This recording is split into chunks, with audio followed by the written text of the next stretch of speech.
춘천에만 오면 참 기분이 좋은데 그 기분이 좋은 이유는 춘천은 수도권의 젖줄이요 수원지가 되는 도시입니다. 그런데 춘천이 여러분들도 잘 아시다시피 가장 연합을 잘하는 도시입니다.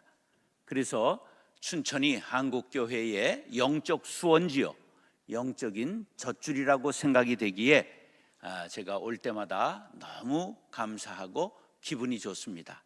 오늘은 특별히 2년 만에 처음으로 성가대 서는 것을 보니까 얼마나 감개가 무량한지 모릅니다. 너무 수고하셨습니다. 우리 박수로 한번 다시 격려하겠습니다. 따라하시죠. 제2의 종교개혁. 자, 종교개혁 504주년 오늘 생일입니다. 오늘 우리 모든 개혁교회의 생일입니다. 기독교는 3대 종파가 있습니다. 1054년 천주교와 정교회가 분리됩니다. 동서로마가 갈라지면서 이제 동쪽에는 정교회, 정통교회라는 말이고 이제 서쪽에는 로마 교회가 됐는데 그 캐톨릭이라고 하는 말은 보편적인 우리가 전부 이 땅의 정통교회다, 둘 다 그런 뜻을 가지고 있는 것입니다. 그러다가 1517년 10월 31일 마틴 루터가 비텐베르크 성당의 벽에다가 95개 조항의 대자보를 붙이고 교황께서는 이것을 성경적으로 잘못된 것인지 정답인지 대답해 주십시오. 그리고 대자보를 붙였더니 대답을 하지 않고 저놈 잡아라. 그래서 도망 다니다가 편드는 사람들이 생겨서 이게 시작된 것이 종교개혁입니다. 그래서 나온 교단을 고치고 새롭게 나왔다. 그래서 우리의 정식 명칭은 바로 개신교. 천주교가 우리를 부르는 이름은 반항하는 놈들, 그래서 프로테스탄트 그렇게 부르는 것입니다. 그 중에 장로교, 감리교 여러 교단들이 이제 생기게 된 건데 오늘은 춘천에 있는 장로교 16개 교단이 함께 이렇게 연합해 가지고 함께 이 코로나19 시기인데도 불구하고 종교개혁 우리 연합 집회를 갖게 된 것 하나님이 무척 기뻐하시고 저 천국에 있는 마틴 루터 선생님 우리 선배님께서도 엄청나게 기뻐하시리라 생각합니다. 그러면 종교개혁의 5대 정신을 알아야 됩니다.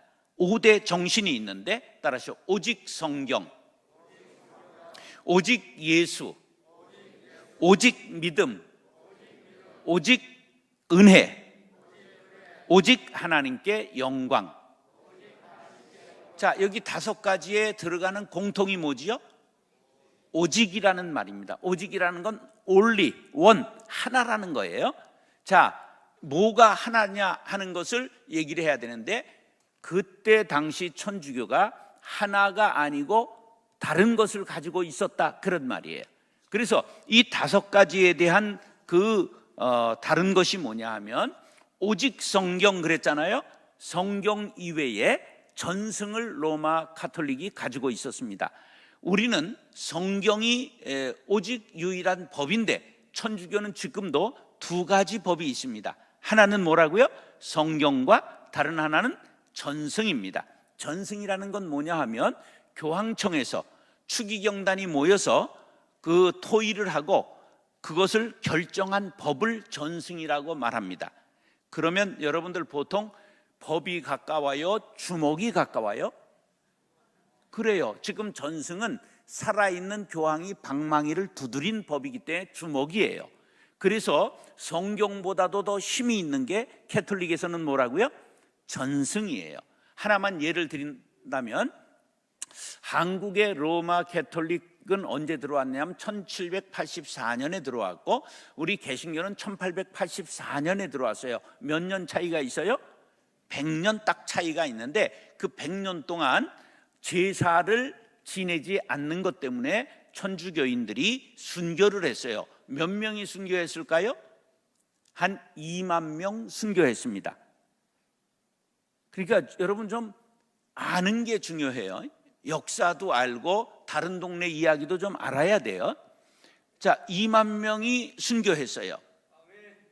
그런데 지금 천주교에서 제사를 지내요, 안 지내요?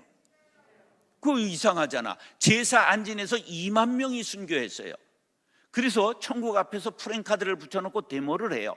억울하다, 억울하다. 우리는 제사 드리다가 뒤졌는데 왜 너희들은 지금 제사 안 지내다가 우리는 순교했는데 너희들은 왜 제사 지내냐?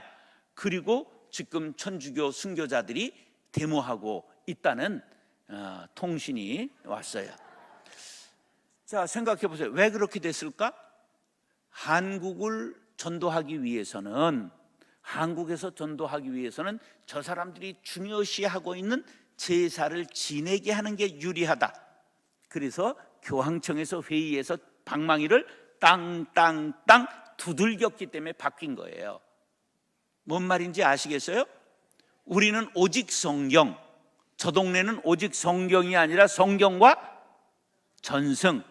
그래, 이 정도를 알아야 이게 종교개혁에 대해서 아는 거예요. 그러니까 504주년이 됐는데 왜 우리가 집을 깨트리고 나왔나 하는 걸 맹탕들 모르고 있으니까 종교개혁이 뭔지를 모르는 거예요. 오직이라는 말이 왜 붙었는지 이해가 됐죠.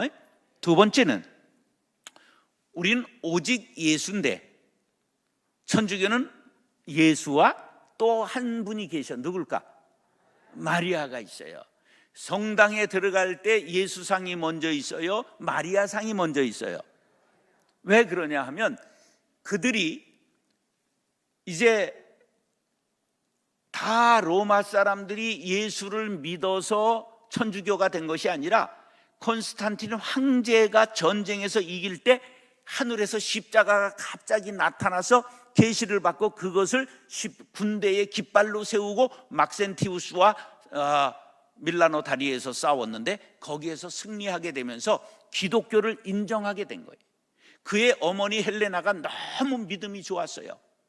그래서 그 기독교를 313년에 공인하고 395년 되면 기독교 외에는 로마 판도에서는 다른 종교는 없다, 죽이는 거예요. 그래서 강제로 다 예수를 믿게 된 거예요. 믿음이 있어서 믿은 거예요? 황제가 믿으라고 해서 믿은 거예요? 그런데 어떻게 믿으라고 그러냐면 십자가에다가 그냥 가시관에 피를 뚝뚝 흘리고 손과 발에 못이 박힌 십자가를 보고 무서운 남자신인 예수를 믿으라고 그러는 거예요. 그게 끔찍한 거야. 근데 로마 사람들에게는 이시리스라고 하는 여신이 있었어요. 민간에서는 이시리스라고 하는 여신을 섬겼단 말이에요. 그래서 마리아를 갖다가 놓은 거예요. 이걸 신학적으로는 기능대치라고 말해요.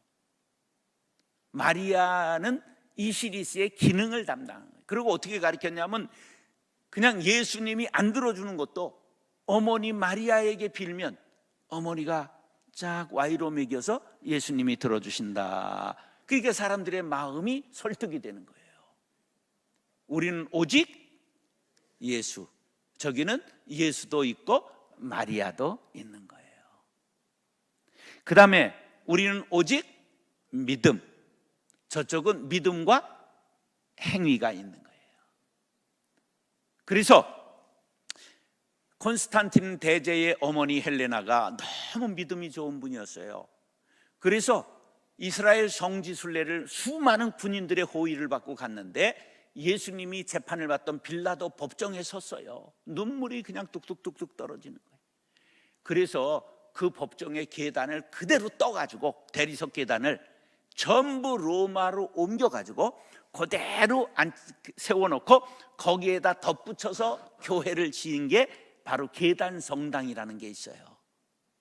그래서 마틴 루터가 거기는 아무도 서서 올라가지를 못하고 예수님이 재판받던 성당이기 때문에 전부 그 계단은 무릎으로 기어 올라가는 거예요. 마틴 루터도 그것을 기어 올라가다가 번뜩 오직 의인은 믿음으로 말미암아 살리라. 로마서 1장 17절이 떠오른 거예요. 이건 아니다. 그러니까 벌떡 일어났어요. 물론 저도 무릎으로 기어 올라갔습니다. 왜냐하면 거기 가면 누구나 무릎으로 기어가게 돼 있는 거예요. 벌떡 가지면 안 돼. 그래 너무 그게 대리석 계단이 달아서 지금 가면 나무를 다 깔아놨습니다. 대리석이 다 베어버려가지고 얼마나 사람들이 기어 올라갔으면. 그래서 그 성령께서 그에게 깨우쳐준 그 믿음 때문에 행위로 구원받는다고 하는, 이것은 성경에 있는 이야기가 아니다. 그래서 바로 오직 믿음을 회복하기 위해 종교개혁이 시작된 거예요. 우리는 오직 뭐라고요? 믿음. 저쪽 동네는 믿음과 뭐라고요? 행위 반반이 가고 있는 거예요. 그 다음에 네 번째, 우리는 오직 은혜. 근데 저쪽은 은혜뿐만 아니라 행위도 함께 가는 거예요. 그 다음에 다섯 번째는 우리는 오직 하나님께 영광, 사람에게 영광이 돌아가면 안 돼요. 그래 아까 이병철 목사님이 뭐 박수 치자 그러면서 우리가 하나님께도 영광의 박수를 함께 이렇게 얘기를 멘트를 하는 건 바로 사람이 하나님께 갈 영광을 가로채면 안 된다 하는 우리의 개혁 정신이 있기 때문에 그런 거예요.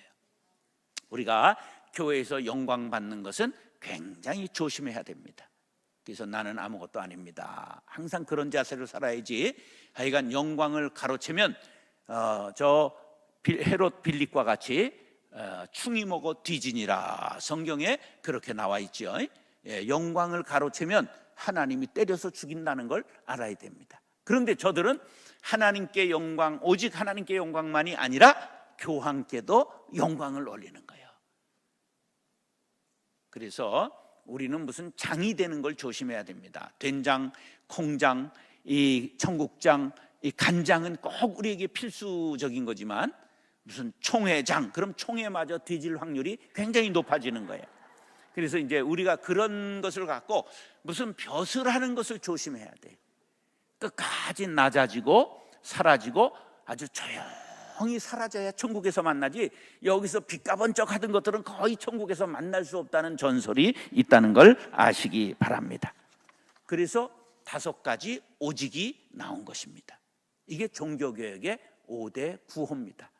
자, 종교개혁의 원인은 뭐냐? 초대교회로 돌아가자. 성경이 너무 훼손됐다는 거예요. 성경 정신하고 너무 멀어졌다는 거예요. 그래서 사도행전 교회로 돌아가자, 성경으로 돌아가자, 거짓 교회에서 참된 교회로 돌아가자, 그러면서 여기에서 르네상스 문예 부흥이 일어나게 되는 것입니다. 근데 르네상스라는 것은 무엇이냐 하면 14세기, 16세기 유럽에서 일어난 문화운동인데 고대 그리스 로마의 학문과 지식을 부흥코자 했습니다. 고전 학문에 관심을 가지고 신대륙이 발견되고 지동서를 주장하고 봉건제의 몰락이 왔습니다. 상업이 성장했고 종이가 발명되고 인쇄술이 발명되고 항해술, 화약 등 신기술이 발명되면서 르네상스 정신은 인문주의 정신입니다. 자, 봉건 제도가 중세기에 흘러가고 있었는데 이것이 몰락하게 돼요. 그 원인이 무엇이냐 하면 1347년부터 51년까지 유럽의 이 4년 동안 유럽의 인구 3분의 1이 죽는 병이 창궐했는데 그걸 이름하여 뭐라 그러죠? 콜레라 아니에요. 코로나도 아니고 흑사병이에요. 세계를 가장 놀라게 했던 팬데믹은 흑사병이었어요. 그런데 이 흑사병에 유럽의 인구 얼마가 죽었다고요? 3분의 1이 죽었어요. 4년 동안에. 그래서 인구가 줄어들면서 장원이 붕괴돼요. 그러면서 흑사병 앞에서 고위 성직자들이 다 시골에 별장을 가지고 있었기 때문에 도망갔어요. 주교나 추기경이. 그래서 신뢰도가 바닥을 치게 됐어요. 신부들은 환자들을 많이 돌보다가 많이 죽어서 신부가 부족하니까 급히 교육하지 않고 그냥 뽑아서 세웠는데 질이 저하가 됐어요. 이런 것들이 종교개혁의 원인이 됐어요.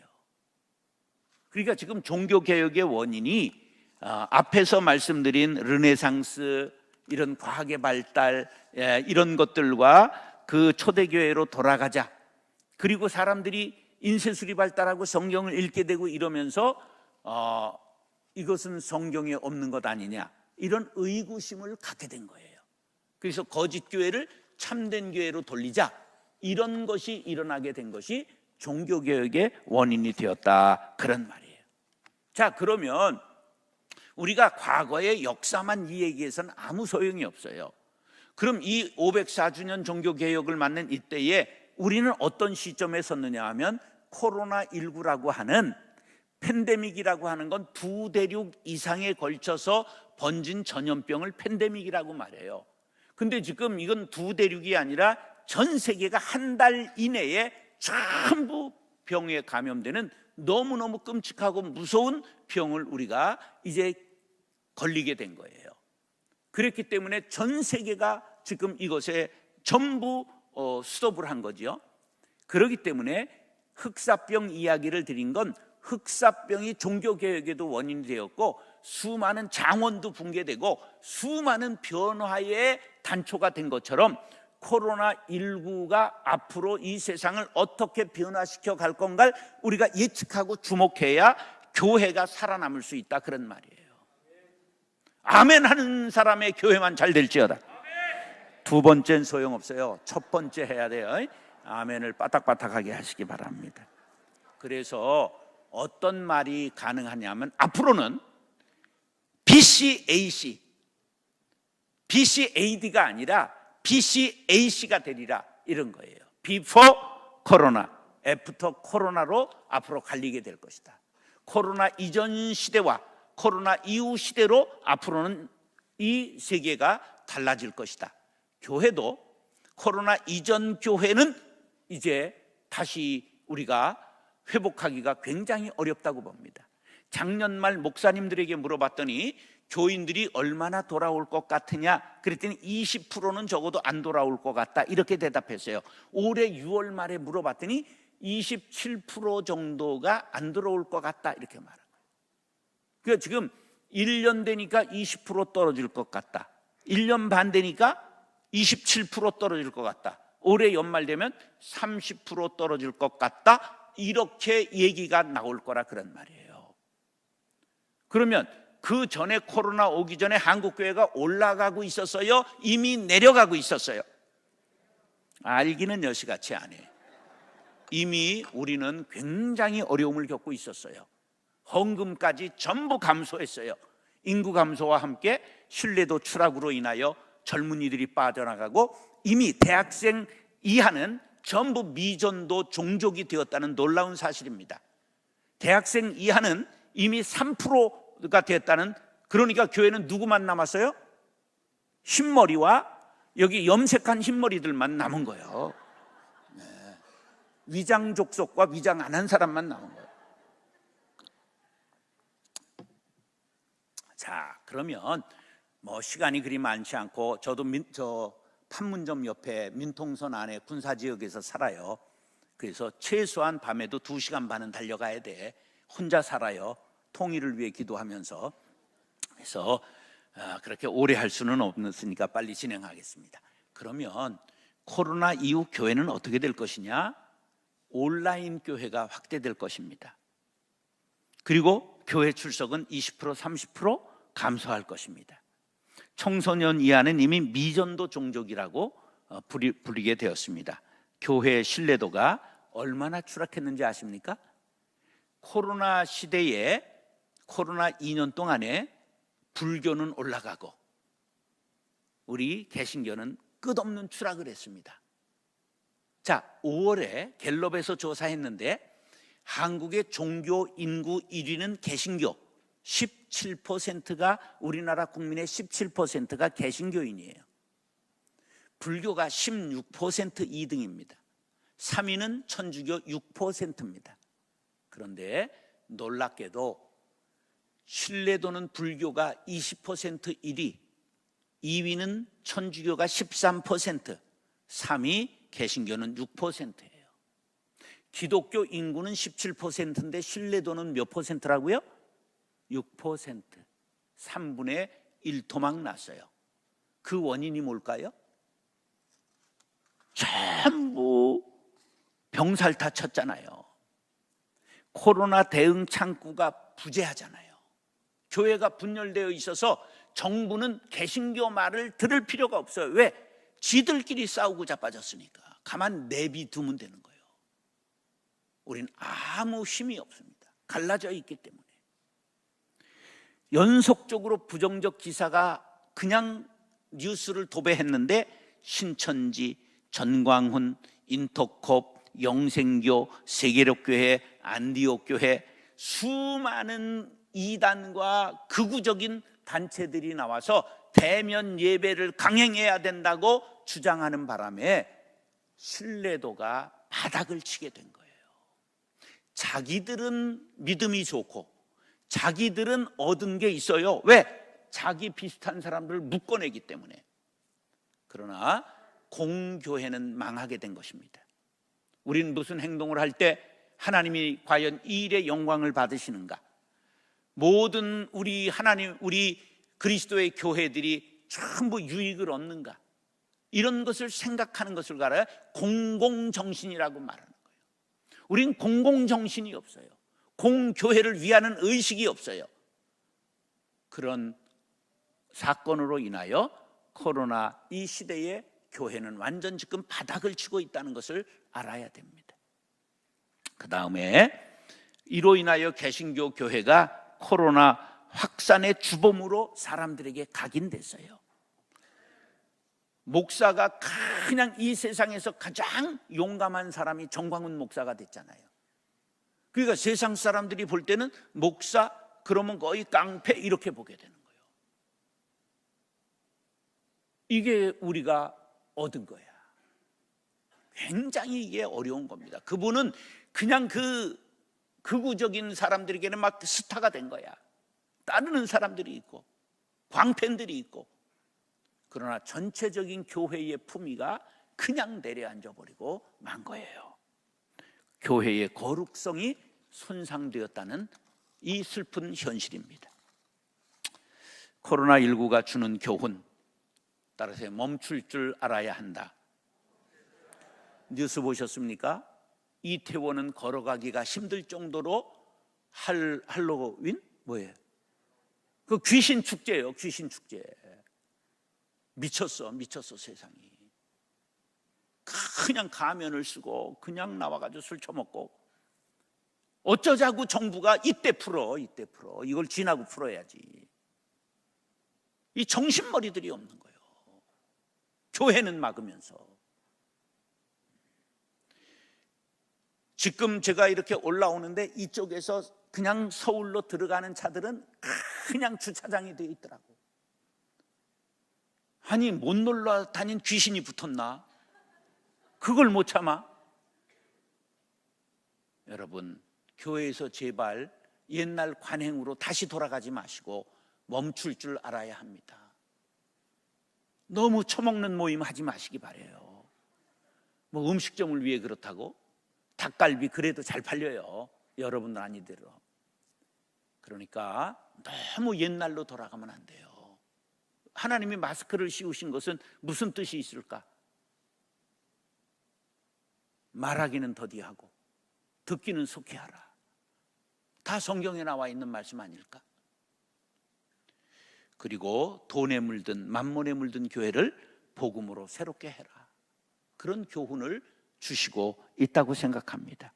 세속에 물든 가치를 예수님의 가치로 바꾸어야 한다.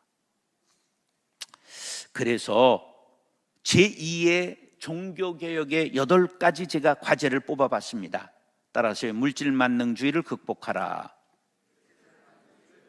과학만능주의를 극복하라.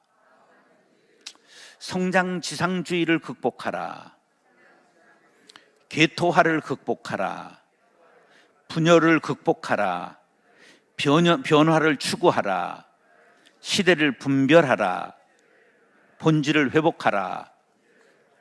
자, 첫째, 만능주의를 극복하라. 돈이면 다 된다? 이건 나쁜 나라입니다. 돈이라도 안 되는 것이 있어야 정상인 나라입니다. 돈 많으면 행복하다? 그러면 왜 부탄가스도 없는 나라가 행복할까? 행복지수 1위가 어디예요? 부탄이야. 부탄이 어디 있어? 모르지. 몰라야 되는 거예요. 부탄가스는 알지만 부탄은 몰라. 저 네팔 그쪽에 있어. 쬐만한 나라예요. 제일 행복지수가 높아요. 돈이 전부가 아니죠. 돈이 나를 지킨다? 아니에요. 하나님이 나를 지키세요. 내 소유는 내 것이다. 오늘 밤에 그 영혼을 데려가면 그게 누구의 것입니까? 삶의 풍성은 돈의 양에 비례한다? 아니지요. 우리 안에 예수로 부여한 거죠. 그런 믿음 갖게 되기를 축복합니다. 두 번째, 과학만능주의를 극복해야 됩니다. 바이러스가 세계 최신의 비행기들을 전부 세워버렸습니다. 여행 외출을 전부 막아버렸습니다. 바이러스가 보여요? 안 보여요? 안 보여요. 그것이 바로 과학이 만능이 아니라고 하는 것을 우리에게 증명하는 것입니다. 전 국민이 마스크를 썼잖아요. 우리는 과학이 모든 것을 해결하리라 맹신입니다. 아닙니다. 하나님이 해결하십니다. 할렐루야. 세 번째, 성장지상주의를 극복해야 됩니다.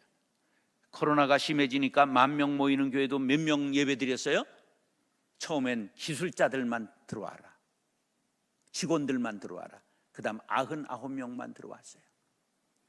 제가 그 가운데서도 부흥회를 여러 교회 했어요. 세문안 교회도 했는데 새로 지은 3,000석짜리 엄청난 교회에 99명 들어오는 거예요. 우리가 이럴 때 깨달아야 돼요. 이런 교회는 지금 이게 너무 큰 교회예요. 그렇다고 이걸 쪼갤 수도 없잖아. 정신을 쪼개야 돼요. 지금은 교회를 우리가 생각을 확 우라카이 해야 됩니다. 젊은 것들한테 미안한데 우라카이가 뭔지 모르는데 얘기를 해서 이 안감을 확 뒤베는 걸, 밖으로 뒤베는 걸 이제 우라카이라고 일본 말로 말해요. 이건 확 정신을 바꾸지 않으면 안 된다는 거예요. 한번 따라하세요. 한 영혼에 집중하라. 12제자 공동체를 세워라. 100명이 정답이다. 300명은 대형 교회다. 1000명은 초대형 교회다. 1000명 이상은 분립하라.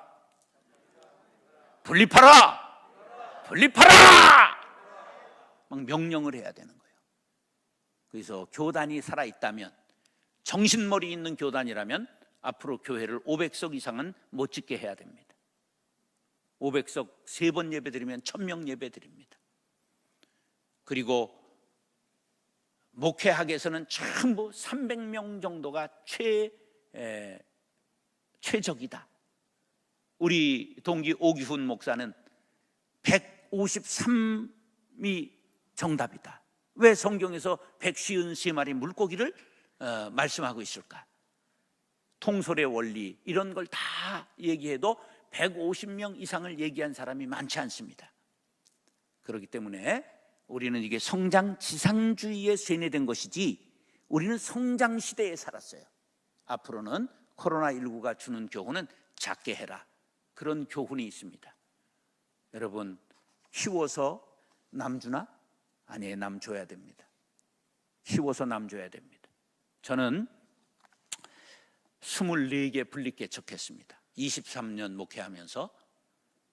그래도 이 왼수 같은 것들이 내가 너무 잘생겨가지고 안 가는 거야. 그래가지고 마지막에 4,500명을 강제로 뗐습니다. 그래서 110억 들여 교회를 짓고 뗐어요. 그랬더니 바로 옆이니까 3km밖에 안 되니까 간다 안 간다 난리 법석을 치워서 그럼 내가 간다. 그리고 갔어요. 그래서 5개월 만에 거기 담임 뽑아놓고 그만뒀습니다. 내가 또 하면 계속 올 것 같아서 아예 내가 그만둬버리고 말았습니다. 우리는 인간의 욕심이 들어가 있다는 걸 알아야 돼요. 내가 뭔데 그렇게 수만 명을 목회를 해요. 저도 어른 8,000명 출석하고 학생 어린이들 3,000명 출석하는 11,000명 출석하는 교회 담임을 했어요. 그게 자기 영광이 되지. 이게 진정 하나님을 위한 교회인가를 우리가 반성해야 된다, 그런 말이에요. 뭐 여러분한테 하는 말은 아니야, 목사님들한테 하는 말인데 이게 목사님들이 잘 와닿을지는 내가 이해가 잘 안 나도 모르겠어. 하나님이 하셔야지. 나는 그냥 외칠 뿐이고 하나님이 내게 그런 감동을 주셨으니까. 근데 듣는 놈은 거의 없어. 듣는 목사님은 계시리라 믿고. 자, 그 다음에 네 번째, 계토화를 극복하자, 그런 말 했지요. 예. 예, 할렐루야. 자, 이 계토화의 극복, 따라서 계토화의 극복. 이건 뭐냐 하면 우리가 울타리를 쌓고 울타리를 치고 그 안에 들어오는 사람만 우리 교인이라고 생각하는 그런 우를 성장시대에 갖게 됐어요. 이게 교회가 약했을 때는 세상을 나가야 사람을 전도할 수 있었잖아. 근데 우린 성장시대에 살았기 때문에 그냥 담만 쳐놓고 오는 사람을 교육하고 신방하기에 너무 바빴던 거야. 근데 이제는 교회가 담을 헐고 세상으로 나아가야 합니다. 너희는 세상의 소금, 너희는 세상의 빛이라고 말씀하셨습니다. 너희는 교회 안의 소금, 교회 안의 빛이라고 말씀하신 적이 없습니다. 우리가 모두 세상으로 나아가야 합니다. 할렐루야. 그 다음에 변화를 추구해야 됩니다. 고든 맥도날드라고 하는 목사님이 공동체 내부의 변화 속도가 외부의 변화 속도보다 현저하게 떨어지면 죽음의 고통을 맛보게 된다, 그렇게 말했어요. 이게 중요한 건데, 엘빈 토플러는 이런 말 했어요. 대기업이 시속 100km로 달릴 때 학교, 공무원, 교회는 시속 10km로 간다 그랬어요. 세상에서 제일 변하지 않는 집단이 어디라고요? 세 집단, 3 철밥통이 있는데 첫째는 학교, 둘째는 공무원, 셋째는 교회예요. 그래서 매일 정권이 바뀔 때마다 뭐가 나오느냐? 공직개혁이 나오는 거야. 그 다음에 교육개혁이 나오는 거예요. 그런데 종교개혁 그러면 종교 핍박이 되기 때문에, 말을 못하기 때문에 우리 자신이 스스로 개혁을 해야 합니다. 우리가 시속 10km로 변화하는 집단이라는 걸 알아야 돼. 세상은 몇 킬로로 변한다고? 대기업은 100km로 변화하는 거예요. 삼성의 이건희 씨가 1993년 프랑크푸르트에 처음 핸드폰을 만들어 실패했을 때 100만 대를 불사지르고 임원들 다 와라, 그래가지고 한 말이, 유명한 말이 있어요. 프랑크푸르트 선언이에요. 그게 뭐냐? 바꿔 다 바꿔, 뭐만 빼고? 마누라하고 새끼만 빼고. 바꿀 수 있는 건 다 바꾸라는 거예요. 우리 다 바꿔야 돼요. 성경, 예수, 복음 빼고 전부 바꿔야 합니다. 코로나19가 주는 교훈, 바꾸는 사람만이 살게 될 것이다. 바로 이 종교개혁 기념일에 우리들에게 주는 교훈, 바로 날마다 개혁하는 교회가 되어야 한다. 할렐루야. 제가 만 64세에 은퇴했습니다. 제가 목소리 아직도 짜랑하지요? 예, 제가 만 66세입니다. 2년 됐습니다, 은퇴한 지. 그런데 만나는 사람마다 제가 조기 은퇴했다 그래요. 조기는 연평도에서 많이 나지요. 예. 세상 사람들 앞에 64세 은퇴하고 조기 은퇴했다고 하면 신뢰가 됩니다. 세상은 2020년 우리나라가 평균 52세에 은퇴했다는 것을 알아야 됩니다. 세상에서 잘 나가는 지점장이 55세에 은퇴합니다. 이 52세에 은퇴한 것을 52세까지 끌어올린 게 누굴까요?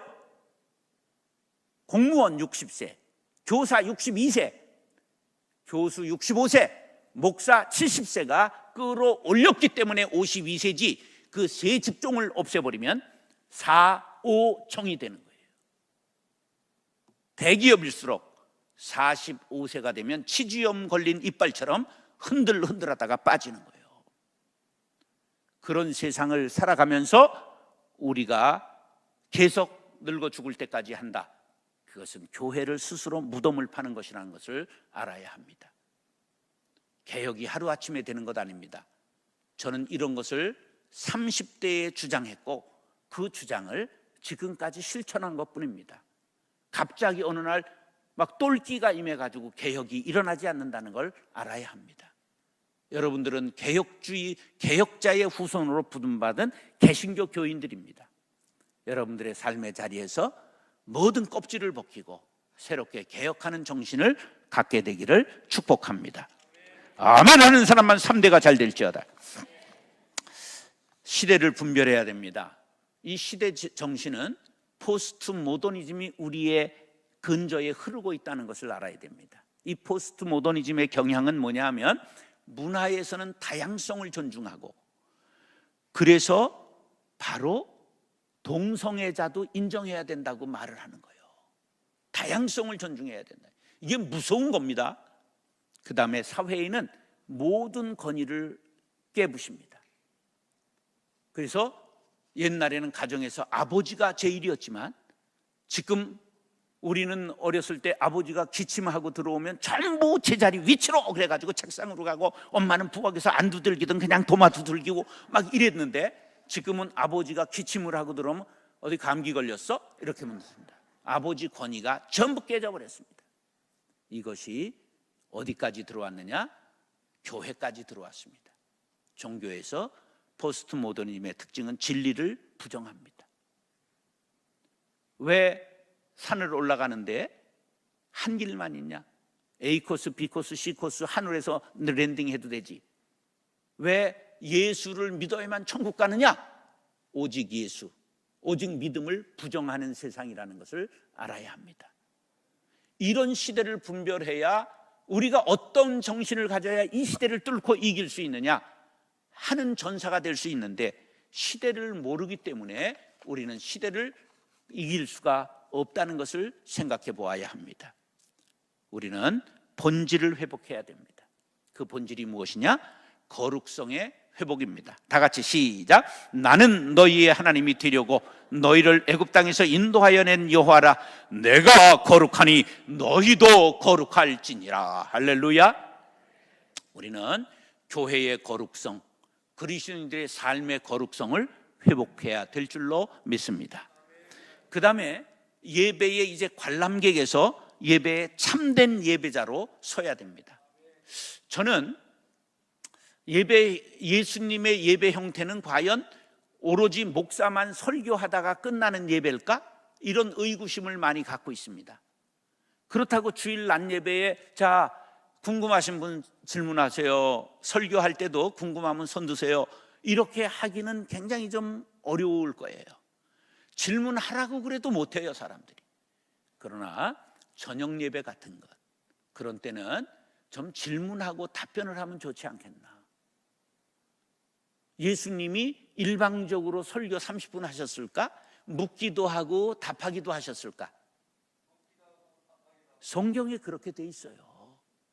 그러니까 우리의 형태를 너무 고착화되어 있는 이런 것들을 좀 관람객으로 교인들이 왔다 가는 게 아니라 정말 참여자로 예배자로 세우는 일에 다시 한번 갱신이 되어야 한다. 여러분, 이건 처음 듣는 희한한 얘기를 하는 거기 때문에 이걸 당장 우리 교회에서 해야 된다 그러다 쫓겨나니까 그러지는 말고 합의가 되는 선에서 하시길 바랍니다. 이게 목사님들이 먼저 깨어야 돼요. 왜 일방적으로 내가 이렇게 혼자 설교를 해야 될까? 이런 반성이 일어나야 돼요. 평신도들을 병신도 만들지 말고 똑똑한 사람들을 만들어서 함께 제사장으로 키워야 됩니다. 우리 다 같이 우리가 왕 같은 제사장이라는 베드로전서 2장 9절의 말씀을 믿습니까? 그 아멘을 했으면 그렇게 해야지. 여기는 공부하고 교육받은 전문 제사장일 뿐이고, 우리가 지위가 예수님이 돌아가실 때 성전에서 뭐가 찢어졌어요? 휘장이 찢어졌는데 아래로부터 찢어졌어요? 위로부터 찢어졌어요? 하나님이 찢었다 그런 거예요. 히브리서 10장 20절은 뭐라고 그래요? 새로운 살 길이 열렸다고 그래요. 우리는 그 길을 통해서 하나님을 아빠, 아버지라 부르고 들어가게 된 거예요. 할렐루야. 우리가 스스로 제사장이 다 된 거예요. 그러나 교육에 있어서는 전문가를 존중해야 되니까 전문가가 있을 뿐이에요. 여러분 스스로 코로나 시대에 스스로 큐티해야 되잖아요. 스스로 가정에서 예배를 드려야 되잖아요. 그런데 그걸 할 줄 모르는 사람을 만들어 놓은 거예요. 이거는 아무것도 아닌 거예요. 교육이 가정제사장을 다 세워놨어야지. 그래, 가정예배를 드릴 수 있었어야지. 이런 반성을 우리가 하지 않고는 코로나가 지나가 버리면 또 원상 그냥 회복되면 아무것도 없는 것으로 끝나는 거예요. 교훈을 받은 것이 없는 거예요.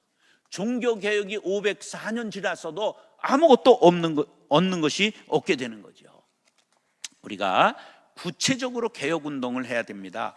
목사는 내가 죽어야 교회가 된다. 그래서 하늘의 열매가 되어 밀알이 되어 땅에 떨어져야 되고, 교회는 평신도 중심 사역을 해야 되고, 가정제사장을 세워야 되고, 가정예배가 살아나야 합니다.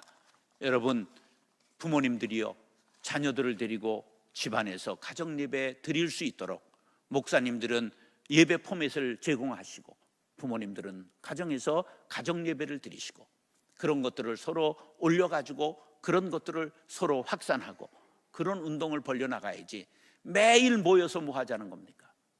새벽에 설교 듣고 낮에 듣고 저녁에 듣고 그게 체증에 걸려가지고 소화를 못해가지고 비만이 되고, 설교를 일주일에 한 번 들으면 되지 왜 그렇게 많이 들어야 됩니까? 스스로 먹어야 되지 않겠습니까? 지금 코로나19 시대에 공부를 잘하는 애들은 무슨 학습이 되어 있는 애들이야? 무슨 학습이 되어 있으면 이 시대에 공부를 잘할 수 있을까? 자기 주도 학습. 우리 교인들도 자기 주도 학습이 되어 있어야 되지 않을까? 성경을 스스로 먹고 교훈을 얻고 기도하고 할 수 있는 교인을 만들었다면 이렇게 코로나19 시대에 헤매지는 않을 거 아닙니까? 그런 반성이 우리 안에 있어야 된다, 그런 말이에요. 여러분, 오늘 이런 말은요, 생경할 수도 있지만 이것은 어디서도 들어보지 못한 말을 지금 여러분들이 듣는 거예요. 감사헌금 하시기 바랍니다. 자, 교인들은 어떻게 변해야 되느냐? 제가 수도사적 영성을 가져야 됩니다. 이 말은 생활 속에서 목사가 되고, 생활 속에서 제사장이 되고, 생활 속에서 신앙을 실천하는 사람이 되어야 한다, 그런 영성을 가져야 된다는 거예요. 자, 옛날 연속극에 아주 유명한 파리의 연인이 있었어요. 남자 배우는 잘 기억이 안 나는데 여자 배우는 그 김정은이었던 것 같아요. 맞죠? 파리의 연인. 그때 어떤 남자 배우 주역이던가 누가 뭐라 그러냐면 내 속에 너 있다 그랬잖아. 아유, 남자 새끼가 그냥 망신을 시켜도, 근데 그게 명대사가 됐잖아. 내 속에 너 있다. 근데 내 속에 누가 계세요? 성령님이 계시잖아. 내가 성전인 거예요. 내 속에 성령이 거하심을 믿으시면 아멘. 그러면 여러분들은 성전이요, 여러분 성전의 제사장이 된 겁니다. 이게 개신교 신앙이에요. 천주교는 그걸 인정하지 않기 때문에 신부가 제사장이 되어 와서 고해성사를 해야 되는 거야. 우리는 직접 하나님 앞에 기도할 수 있게 된 영적 제사장이 된 것이에요. 할렐루야. 그렇기 때문에 우리가 스스로 말씀 먹고 스스로 기도하고 스스로 봉사하는 성도를 양육해야 됩니다. 제가 곰곰이 생각해 봤어요. 왜 사람들이 큐티를 그렇게 강조하고 큐티 책을 봤는데 큐티를 못할까? 책을 봤기 때문에 그래.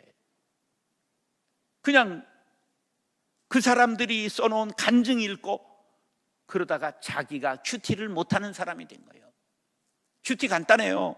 성경 읽고 여기 하나님의 모습은 자비로운 하나님인가, 아니면 엄하신 하나님인가, 징계하시는 하나님인가, 오래 참으시는 하나님이신가, 이런 걸 찾는 거예요. 없으면 그만. 그 다음에 거기에 예수님의 모습은 어떻게 나타나고 있는가, 못 찾아도 그만. 그 다음에 반복해서 읽고 한 구절을 암송하고 오늘의 내가 실천을 이 말씀을 통해서 무엇을 할 것인가 결단하는 것이 큐티예요. 이 간단한 방법을 성경으로 할 수 있도록 교회에서 반복하고 가르쳤어야 되는데 매일 설교만 듣는 기계를 만들어서 천국에는 목사들의 저동아리만 가 있고 성도들의 귀만 동동 떠 있다는 전설을 아십니까? 우리가 들었으면 변화받아야 될 것 아니에요. 설교를 그렇게 많이 들었는데 뭐 어떻게 인격이 변했습니까? 우리가 변하여 새 사람 되어야 합니다. 그것이 종교개혁이 우리들에게 주는 교훈입니다. 코로나19가 우리에게 가르쳐주는 교훈입니다. 아무리 좋은 말도 오래 가고 9시 뉴스를 침범하면 죄인 줄 알아 정리하겠습니다. 결론, 오늘 본문 역대상 12장 32절. 이사갈 자손 중에서 무엇을 알고? 따라서 시세를 알고. 시세를 알라고 그랬더니 아파트값 시세만 아는 거예요. 이 시세는 시대와 정세를 말하는 거예요. 이 시대의 정신이 지금 어떠냐? 이 코로나19 이후에 사람들의 정신이 어떻게 흘러가고 있는가? 지금 포스트 모더니즘의 정신은 어떤 것이기 때문에 교회에 접근하기가 어렵고 교회에서 목회하기가 어려운가? 이런 시세를 알아야 된다, 그런 거예요. 왜 이 나라는 이재명이 같이 그렇게 싸가지 없는 사람이 그렇게 표를 지금 막 올라가고 있고, 이쪽에서는 왜 윤석열 같이 그렇게 거친 사람이 막 올라가고 있을까? 이런 걸 시세를 알아야 돼요. 이걸 스트롱맨 신드롬이라고 말해요. 저쪽 미국에서 누가 나왔어요? 트럼프. 그러니까 이쪽 소련에서 누가 있어요? 푸틴. 막 그냥 겨울에 그냥 볼가강에서 그냥 벗고 빨개 벗고 수영하는 거예요. 막 유도 선수를 패대기를 치고 막 이러는 거예요. 그러니까 또 곰 같은 시진핑 하나가 또 나오고, 그러니까 저 필리핀의 두테르테 그냥 조폭 두목 같은 사람이 막 나오고, 일본에서는 아베가 나오고, 지금 총리가 바뀌었어요. 아니에요. 아베가 뒤에 있어요. 아베 부하예요. 그러니까 우리나라도 문재인 같은 점잖은 사람으로는 안 되겠다. 좀 이재명 같이 센 사람이 되겠다. 여당이 그러니까 야당에서 저거 이기려면 적어도 윤석열 정도는 돼야 된다. 근데 좀 위태위태하니까 누구를 등장시켰냐면 지식인들이 최재형 씨를 불러낸 거야. 근데 너무 장로님 거룩한 분이 나오니까 1%도 안 올라가는 거예요. 그러니까 홍 트럼프가 올라가고 있는 거예요. 이런 게 시세를 아는 거예요. 알아야 면장을 하지. 알아야 나라를 위해서 기도하고 어떤 분이 돼야 되는가 하나님 앞에 구하고 그렇게 되지. 그냥 현상을 보고 얼빵해가지고 이게 왜 이럴까? 어떤 놈을 뽑아야 됩니까? 간단해요. 덜 나쁜 놈 뽑으면 되는 거야. 이게 지금 시세라는 거예요. 세계의 정세가 이렇게 세계가 돌아가는 거예요. 이제 이런 것을 아는 사람들이 이사갈 집회 중에 있었다. 시세를 아는 사람들이. 여러분 기도하고 하나님의 지혜를 얻어 시세를 아는 지혜자들이 될 수 있기를 축복합니다. 그 다음에 마땅히 행할 바를 아는 사람들이었다, 그런 말이에요. 이 시대에 교회가 행할 바가 무엇인가? 교회가 다시 회복하려면 지역사회를 끊임없이 섬겨야 합니다. 좋은 소문을 내야 됩니다. 잃어버린 인연을 우리가 열심히 섬기지 않으면 회복할 수가 없습니다. 계속 약자들을 돌아보고 지역사회를 섬기실 수 있기를 바랍니다. 마땅히 행할 바가 무엇인가? 그것을 알아야 합니다. 그리고 통솔하는 자가 되어야 합니다. 각 곳에서 섬겨서 리더가 되고, 지혜가 있어 리더가 되고, 믿음으로 리더가 돼서 이사갈 지파의 시세를 알고 마땅히 행할 바를 알고 통솔하는 자 200명이 있었더라. 지도자들이 200명이 나왔다는 거예요. 오늘 이 자리에 오신 여러분들이 춘천을 이끌어갈 리더가 될 수 있기를 간절히 바랍니다. 오늘 오신 여러분들이 여러분 교회를 이끌어갈 영적 리더들이 될 수 있기를 축복합니다. 그것이 종교개혁 504주년에 하나님께서 우리에게 주시는 교훈이라는 것을 우리 모두가 깨닫고 정말 교회를 새롭게, 우리의 믿음을 새롭게, 가정을 새롭게, 나라를 새롭게 하는 일꾼들 될 수 있기를 예수님의 이름으로 축원합니다. 기도하겠습니다. 사랑과 은혜가 풍성하신 아버지 하나님, 종교개혁 504주년, 정말 우리의 생일, 우리의 정신을 새롭게 해야 될 날, 코로나19의 엄격한 과정을 지내면서 그래도 깨닫고 새롭게 반성하고 돌아가지 않는다면 아무 소용이 없습니다. 하나님, 지혜를 허락하여 주옵소서. 시세를 알게 하여 주옵소서. 주님이여, 우리가 마땅히 행할 바를 행하게 도와주옵소서. 통솔할 수 있는 리더들이 다 되게 하여 주옵소서. 가정을 살리고 지역을 살리고 교회를 살리고 나라를 살리는 일꾼들 되게 하여 주옵소서. 존귀하신 예수님의 이름으로 축복하며 기도드리옵나이다. 아멘.